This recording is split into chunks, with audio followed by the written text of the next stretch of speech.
എല്ലാവർക്കും നമസ്കാരം. നമ്മളിന്ന് നോക്കാൻ പോകുന്നത് റൗട്ടറിൽ OSPF യൂസ് ചെയ്തിട്ട് എങ്ങനെ കോൺഫിഗർ ചെയ്യാവുന്നതാണ്. അപ്പോൾ അതിൽ ആദ്യമായിട്ട് 4 റൗട്ടർ അറേഞ്ച് ചെയ്യാം.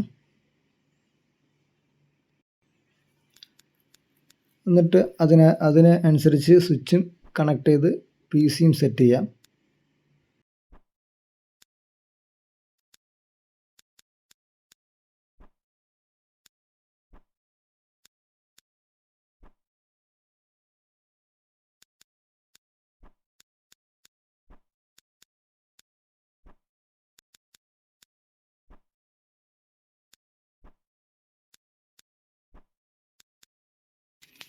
PC എല്ലാം സെറ്റ് ചെയ്ത് കഴിഞ്ഞു. ഇനി നമുക്ക് കണക്ഷൻ കൊടുക്കാം.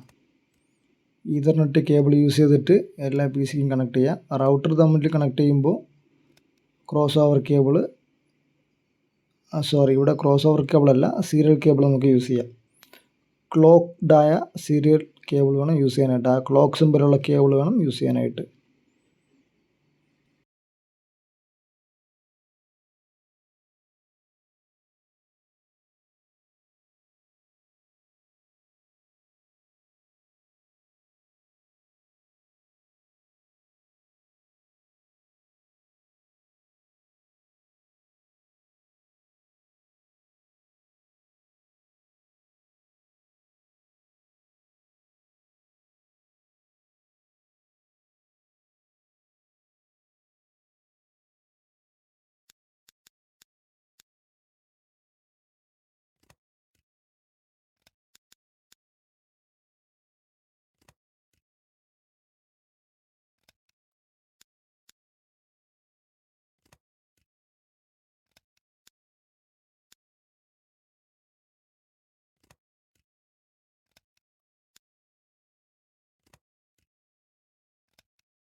ഇനി ആ റൗട്ടർ ഓപ്പൺ ചെയ്ത് അതിൽ 2T എന്ന് പറഞ്ഞ് എഴുതിയിരിക്കുന്ന മോഡലിൻ്റെ ഓപ്പൺ ചെയ്ത് സീരിയൽ പോർട്ട് ആഡ് ചെയ്യുക. പോർട്ട് ആഡ് ചെയ്യുന്നതിന് മുന്നായിട്ട് ശ്രദ്ധിക്കേണ്ടത് റൗട്ടർ എപ്പോഴും ഓഫ് ആയിട്ടുണ്ടാവണം. അപ്പോൾ ഞാൻ ആ റൗട്ടർ ഓഫ് ചെയ്തു. താഴെ നിന്ന് പോർട്ട് എടുത്ത് ആഡ് ചെയ്തു. വീണ്ടും റൗട്ടർ ഓൺ ചെയ്തു. ഇനി അത് സൂം ചെയ്ത് കാണിക്കാം. ഡ്രാഗ് ചെയ്യുമ്പോൾ സ്വിച്ച് കാണും, അതിന് ഓഫ് ചെയ്യുക. ജസ്റ്റ് താഴെ നിന്ന് പോർട്ട് എടുക്കുക, ജസ്റ്റ് അവിടെ പ്ലേസ് ചെയ്യുക, വീണ്ടും ഓൺ ചെയ്യുക.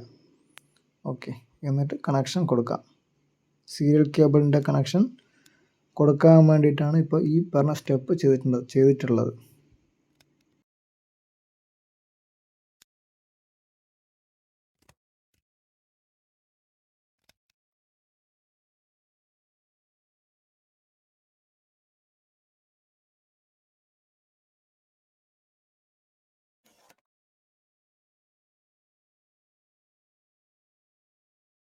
ഓക്കെ, കണക്ഷൻസൊക്കെ ഓക്കെ ആയിട്ടുണ്ടെങ്കിൽ നമുക്കിനി ഓരോ റൗട്ടറായിട്ട് അതിൻ്റെ IP അഡ്രസ്സ് അസൈൻ ചെയ്യാം. IP അഡ്രസ്സ് അസൈൻ ചെയ്യുന്നത് ഓരോ ഇൻ്റർഫേസിലാണ് എടുത്ത് IP അസൈൻ ചെയ്യുന്നത്. ആദ്യത്തെ റൗട്ടറിന് 2 ഇൻ്റർഫേസും, രണ്ടാമത്തെ റൗട്ടറിന് 3 ഇൻ്റർഫേസും, മൂന്നാമത്തെ റൗട്ടറിന് 2 ഇൻ്റർഫേസാണ് ഉണ്ടായിരിക്കുന്നത്.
റൗട്ടറിന് IP അസൈൻ ചെയ്തതിന് ശേഷം ഓരോ PC-ക്കും കറസ്പോണ്ടിങ് നെറ്റ്വർക്കിലുള്ള IP അസൈൻ ചെയ്യുക.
IP അസൈൻ ചെയ്ത് കഴിഞ്ഞാൽ അടുത്ത ജോലി എന്ന് പറയുന്നത് റൂട്ടിംഗ് പാത്ത് ആഡ് ചെയ്യുക എന്നതാണ്.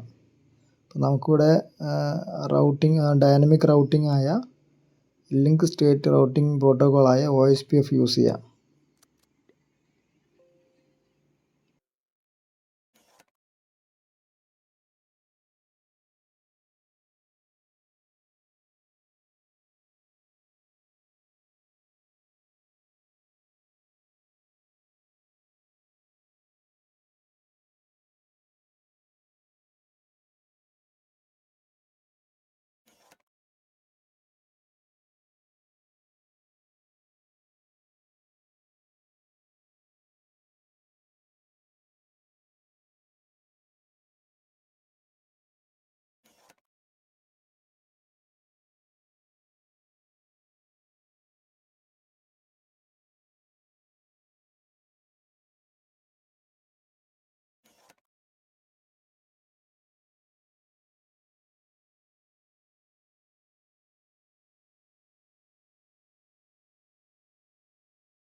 ഇതിൽ റൂട്ടിംഗ് ആഡ് ചെയ്യേണ്ടത് എങ്ങനെയാണെന്ന് വെച്ചാൽ കോൺഫിഗ് മോഡിൽ തന്നെ, റൗട്ടറിൻ്റെ കോൺഫിഗ് മോഡിൽ തന്നെ റൗട്ടർ എന്ന് പറഞ്ഞ് ടൈപ്പ് ചെയ്തിട്ട് ഏത് പ്രോട്ടോക്കോളാണ് യൂസ് ചെയ്യുന്നത്, റിപ്പ് ആണെങ്കിൽ റിപ്പ് എന്ന് ടൈപ്പ് ചെയ്യുക, OSPF ആണെങ്കിൽ OSPF ടൈപ്പ് ചെയ്യുക, അതല്ല EIGRP ആണ് എങ്കിൽ EIGRP ടൈപ്പ് ചെയ്യുക. തൊട്ടടുത്ത് OSPF ആണെങ്കിൽ അതിൻ്റെ പ്രോസസ് ഐഡിയും കൂടെ കൊടുക്കുക. അത് കഴിഞ്ഞിട്ട് താഴെ നെറ്റ്വർക്ക് എന്ന് പറഞ്ഞ് ടൈപ്പ് ചെയ്തിട്ട് അതിൻ്റെ ആ റൗട്ടറിൽ ഏതൊക്കെ നെറ്റ്വർക്ക് വന്നിട്ടുണ്ടോ ആ നെറ്റ്വർക്ക് കൊടുക്കുക, നെറ്റ്വർക്ക് ടൈപ്പ് കൊടുക്കുക. തൊട്ടപ്പുറത്ത് വൈൽഡ് കാർഡ് മാസ്ക്, അതായത് സബ്നെറ്റ് മാസ്കിന് ഓപ്പോസിറ്റ് ആയിട്ടുള്ളതാണ് വൈൽഡ് കാർഡ് മാസ്ക് എന്ന് പറയുന്നത്. അടുത്തായിട്ട് ഏരിയ എന്ന് പറഞ്ഞിട്ടിട്ട് ഏരിയ കോഡും ടൈപ്പ് ചെയ്യുക. ഇതാണ് അതിൻ്റെ സിൻടാക്സ് അല്ലെങ്കിൽ അതിൻ്റെ പ്രൊസീജിയർ എന്ന് പറയുന്നത്. ഇങ്ങനെയാണ് OSPFന് എഴുതാം. പക്ഷേ റിപ്പിനാണെങ്കിൽ ഇതിൻ്റെ ഒന്നും ആവശ്യമില്ല. ജസ്റ്റ് റൗട്ടർ റിപ്പ് എന്ന് പറഞ്ഞ് കൊടുക്കുക, ഏത് പ്രോട്ടോക്കോളാണോ യൂസ് ചെയ്യുന്നത് ആ പ്രോട്ടോക്കോൾ കൊടുക്കുക. ജസ്റ്റ് നെറ്റ്വർക്ക് എന്ന് പറഞ്ഞ് ടൈപ്പ് ചെയ്തിട്ട് ഏത് നെറ്റ്വർക്കാണോ കറസ്പോണ്ടിങ് റൗട്ടറിലുള്ളത് അത് മാത്രം കൊടുത്തങ്ങ് പോയാൽ മതി. വളരെ സിമ്പിളാണ് റിപ്പ്. പക്ഷേ OSPFും EIGRPയും കുറച്ച് ടഫാണ്. റിപ്പിനെ അപേക്ഷിച്ച് നോക്കുമ്പോൾ കുറച്ച് പാടാണ് OSPFും EIGRPയും. പക്ഷേ കുറച്ചും കൂടി എഫക്റ്റീവ് OSPF ആണ്.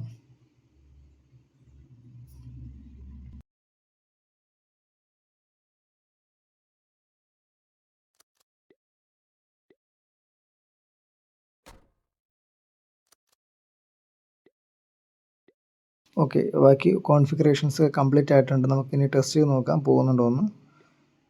ഫസ്റ്റ് തവണ പാക്കറ്റ് ട്രേസറിൽ അയക്കുമ്പോൾ ഫെയിൽഡ് കാണിക്കാറുണ്ട്. രണ്ടാമത്തെ തവണ മുതൽ സക്സസ്ഫുൾ കാണിക്കാറുണ്ട്. നമുക്ക് ട്രൈ ചെയ്യാം. സക്സസ്ഫുൾ ആയിട്ടുണ്ട്. വരുന്നാണ് നമുക്ക് ചെക്ക് ചെയ്യാൻ നോക്കാം വരുന്നുണ്ടോ എന്ന്. ഇതിൻ്റെ എൻഡിൽ ഒരു സിമുലേഷൻ കൂടെ ഞാൻ കാണിച്ചു തരാം, എങ്ങനെയാണ് പാക്കറ്റ് കറക്റ്റായിട്ട് പോകുന്നതെന്ന് ഒരു സിമുലേഷൻ കാണിച്ചു തരാം.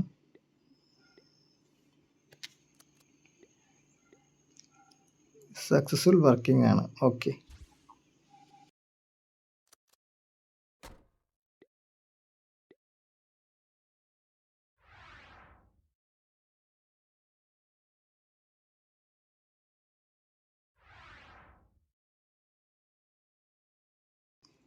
പാക്കറ്റ് എങ്ങനെയാണ് പോകുന്നതെന്ന് ഞാനൊരു സിമുലേഷൻ വഴി കാണിച്ചു തരാം.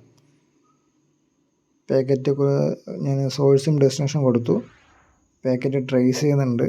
അതിൻ്റെ ട്രേസിംഗ് ആണ് സൈഡിൽ വലതുവശത്ത് ഏറ്റവും ടോപ്പിൽ കാണുന്നത്. ഇപ്പോഴും ഇൻ പ്രോഗ്രസ്സിലാണ് പാക്കറ്റ് നിൽക്കുന്നത്.